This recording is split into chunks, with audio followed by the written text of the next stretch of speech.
প্ৰথমতে এক ভয়ানক দৃশ্য আপোনালোকক দেখুৱাই লৈছোঁ। এইখন এখন অঘোষিত ডাম্পিং গ্ৰাউণ্ড। এছাম অসাধু ব্যৱসায়ীয়ে দক্ষিণ কামৰূপৰ কেইবাটাও স্থানত গঢ়ি তুলিছে এই ডাম্পিং গ্ৰাউণ্ড। মিৰ্জাৰ নিজেশ্বৰী মন্দিৰৰ সমীপত গঢ়ি উঠিছে এইটো অপৰিকল্পিত বিভৎস ডাম্পিং গ্ৰাউণ্ড, যাৰ ইচ্ছা তেওঁৱেই পেলায় আৱৰ্জনা। 17 নং ৰাষ্ট্ৰীয় ঘাইপথৰ মিৰ্জা সমীপৰ সোণতলা বৰকুচিৰ দৃশ্য এয়া।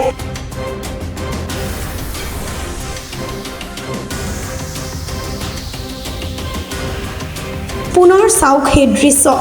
চাওক অসাধু আলু ব্যৱসায়ীয়ে গেলাপচা আলু কেনেকৈ ৰাষ্ট্ৰীয় ঘাইপথৰ দাঁতিত পেলাই গৈছে। এই স্থানেৰে পাৰ হৈ যাওঁতে আপুনি নাকত হাত দিহে পাৰ হৈ যাব পাৰিব।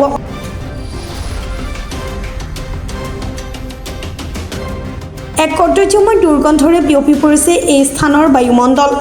নিশাৰ অন্ধকাৰৰ সুযোগ লৈ সেই স্থানতে পেলাই থৈ গ'ল গেলি পচি যোৱা আলু। বস্তাই বস্তাই গেলাপচা আলুৰ দুৰ্গন্ধই এতিয়া পথচাৰীক অসহ্যকৰ কৰি তুলিছে। ইফালে অনুৰূপ ঘটনা সংঘটিত হৈছে সদুমপুৰ শ্মশানৰ ওচৰত। কোন অসাধু আলু ব্যৱসায়ীয়ে পেলালে এনেকৈ বস্তাই বস্তাই গেলাপচা আলু? এই ক্ষেত্ৰত নিৰ্বিকাৰ স্থানীয় প্ৰশাসন। ব্ৰহ্মপুত্ৰৰ পাৰত সদুমপুৰ অঞ্চলত পেলাই যোৱা গেলাপচা আলুৰ গোন্ধত এতিয়া স্থানীয় এলেকাৰ পৰিৱেশ কৰিছে বিনষ্ট। এতিয়া গেলাপচা আলুৰ দুৰ্গন্ধলৈ পাৰ হ'ব লগা হৈছে পথচাৰী। মিৰ্জাৰ পৰা সুনীল দাসৰ ৰিপৰ্ট, প্ৰাতঃ টাইম ডিজিটেল।